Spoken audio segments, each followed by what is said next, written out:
जिन आयतों को पेश किया गया है वो साको सिबाक से अलग है, उनका लड़ाई झगड़े से कोई लेना देना नहीं है, सिर्फ नफरत के लिए पिटीशन और उसको निरस्त कर दिया गया, उसको खारिज कर दिया गया।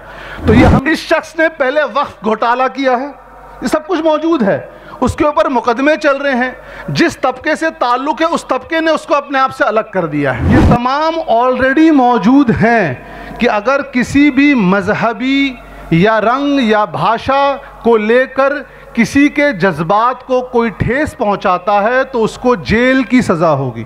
कि पूरी दुनिया में मुसलमान और इस्लामों के खिलाफ नफरत फैल रही है, इसके लिए तमाम मुल्कों को अपने मुल्क में कोई ना कोई कानून बनाना है ताकि ये नफरत रुक सके। कि यहाँ की कोर्ट और कचहरी वो लोगों को इंसाफ नहीं दे पा रही है, लिहाजा जमहूरियत का मकाम गिर गया है। इस शख्स ने 295A का सहारा लेकर ये अर्जी दी है, यानी लोगों के बीच में नफरत बढ़ाना। तो हम कहते हैं कि ये इसके खिलाफ वापस मुकदमा हो। ये कोर्ट कह रहा है कि इसने मुसलमानों के जज्बात को ठेस पहुंचाई है।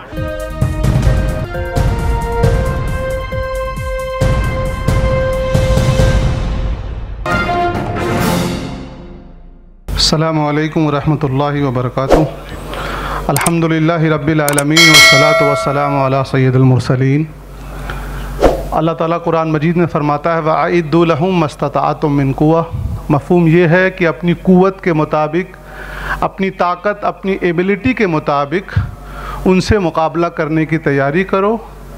मुराद ये है कि जो लोग भी इस्लाम पर और मुसलमानों पर एतराज़ कर रहे हैं वो जिस तरीके का एतराज़ करें, हमको भी वही तरीका अपनाना है। अगर वो मीडिया के ज़रिए एतराज़ कर रहे हैं तो हमको मीडिया के ज़रिए जवाब देना है। अगर वो कानून का सहारा लेकर एतराज़ कर रहे हैं तो हमको भी कानून का सहारा लेकर उनके एतराज़ का जवाब देना है। आज की कॉन्फ्रेंस तहफ़्फ़ुज़ नामूस रिसालत।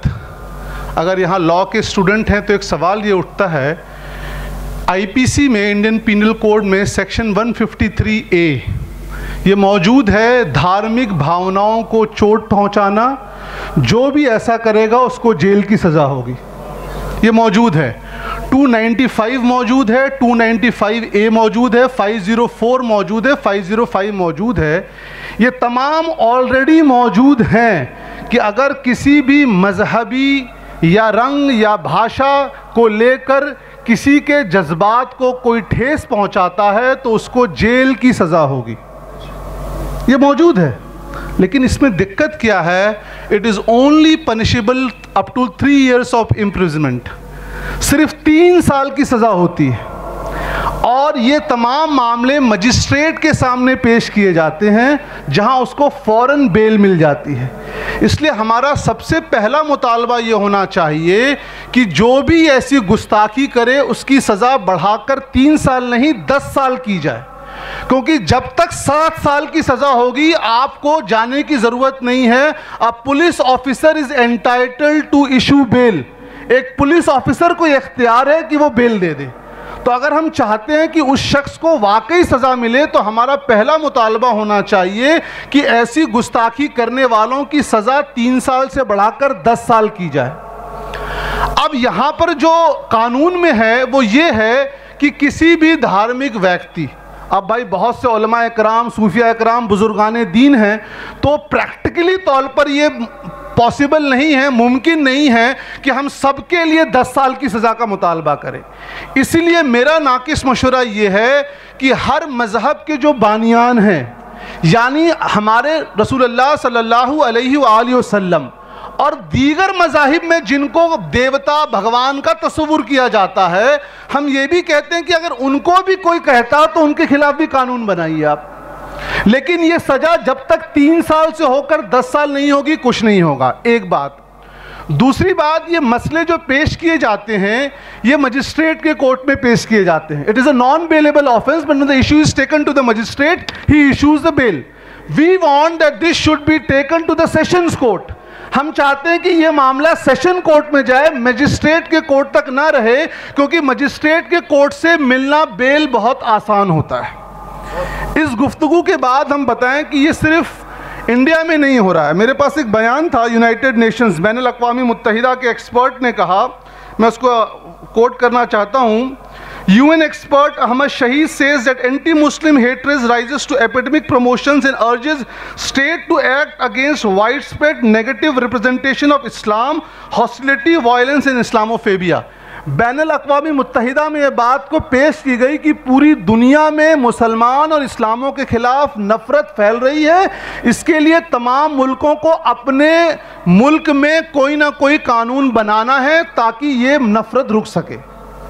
अभी पिछले हफ्ते वर्ल्ड डेमोक्रेसी रिपोर्ट रिलीज़ हुई है कि दुनिया में जमहूरियत में इंडिया का मकाम कहाँ पर है। जो इंडिया की रैंकिंग गिरी है उसमें एक वजह बताई गई है, मैं कोई शर्म नहीं करूंगा, कि यहाँ की कोर्ट और कचहरी वो लोगों को इंसाफ नहीं दे पा रही है, लिहाजा जमहूरियत का मकाम गिर गया है। ये हम नहीं कह रहे हैं, ये इंटरनेशनल बॉडी ने कही है। तो हमको करना ये है कि हम अपने लोगों को बताएं कि जब ऑनलाइन ट्रेनिंग सेशन हो, क्योंकि सोशल मीडिया पर सबसे ज़्यादा गुस्ताखी हो रही है। अब वो एक अलग मौजू है, मैं कल ही रिपोर्ट पढ़ रहा था, अगर कोई स्टूडेंट है, मिशिगन इंस्टीट्यूट ऑफ टेक्नोलॉजी ने एक रिपोर्ट रिलीज़ की है कि म्यांमार में जो नरसंहार हुआ है, जो नस्लकुशी हुई है, कहा उसमें सबसे बड़ा रोल फेसबुक का है। लिहाजा हमको चाहिए कि हम फेसबुक पर, सोशल मीडिया पर अपनी लीगल टीम तैयार करें जिनको मालूम पड़े कि पुलिस स्टेशन ना जाकर ऑनलाइन एफआईआर कैसे दर्ज होती है, क्योंकि लोग गुस्ताखी करते हैं उसको निकाल देते हैं। We should know how to take screenshot, how to preserve that in archives. Unless we do that, आप 1000 वकील खड़ा कर लीजिए, ये पॉसिबल नहीं है। हमको अमली तौर पर होना है। इंडिया में सबसे ज़्यादा फेसबुक यूजर्स हैं, हमको लीगल टीम ऑनलाइन और हर बच्चे को तैयार करना है। इसके बाद चूंकि वक्त का भी लिहाज करना है, मैं एक बहुत अहम मसले की तरफ आना चाहता हूँ।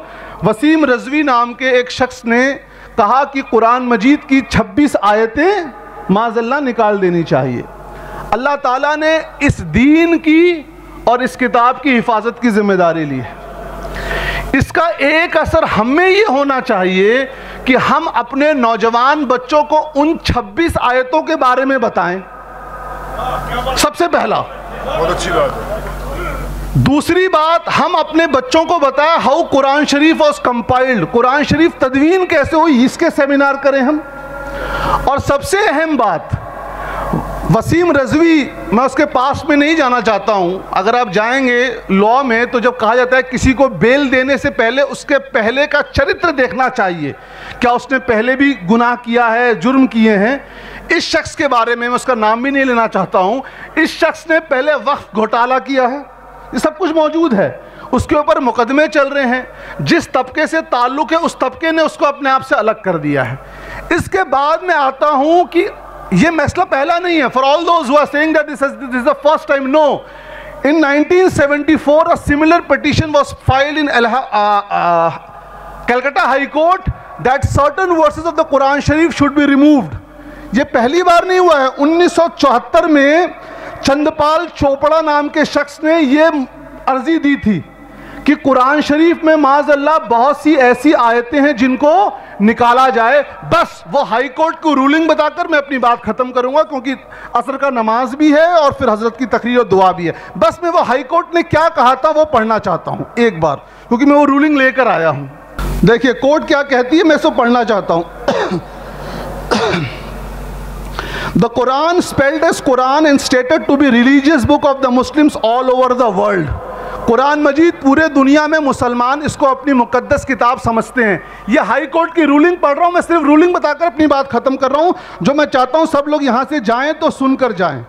वो क्या कहते हैं, court does not have Quran as the basic text book of religion, it is similar to Bible, Gita, Ramayan and Mahabharata, and court does not have authority to rule over it.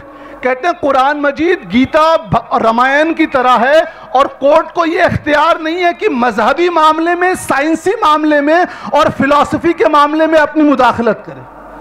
Court ने कह दिया। दो बात और आगे वो कोर्ट कहता है, पॉइंट नंबर 10 में बहुत इंपॉर्टेंट, कहते हैं जिसने ये एतराज किया है कि कुरान मजीद में माज़अल्लाह जिहाद और हिंसा की आयतें हैं, ये कोर्ट की रूलिंग है, He said that the verses has been quoted by the petitioner out of the context. कहता है जिन आयतों को पेश किया गया है वो साको सिबाक से अलग हैं, उनका लड़ाई झगड़े से कोई लेना देना नहीं है, सिर्फ नफरत के लिए पिटिशन और उसको निरस्त कर दिया गया, उसको खारिज कर दिया गया। तो ये हम जाने कि इससे पहले भी हुआ था और बंगाल गवर्नमेंट ने इसका जवाब दिया और उसमें सेंट्रल गवर्नमेंट बंगाल गवर्नमेंट के साथ हो गई थी। और ये कहा कोर्ट ने कि इस शख्स ने 295A का सहारा लेकर ये अर्जी दी है, यानी लोगों के बीच में नफरत बढ़ाना। तो हम कहते हैं कि ये इसके खिलाफ वापस मुकदमा हो। ये कोर्ट कह रहा है कि इसने मुसलमानों के जज्बात को ठेस पहुंचाई है। जज़ाकल्लाह खैरन व अस्सलामु अलैकुम व रहमतुल्लाह। सभी अहम खबरों के लिए न्यूज़ MX को सब्सक्राइब करें, साथ ही बेल आइकॉन को जरूर दबाएं। लाइक शेयर कमेंट करना ना भूलें।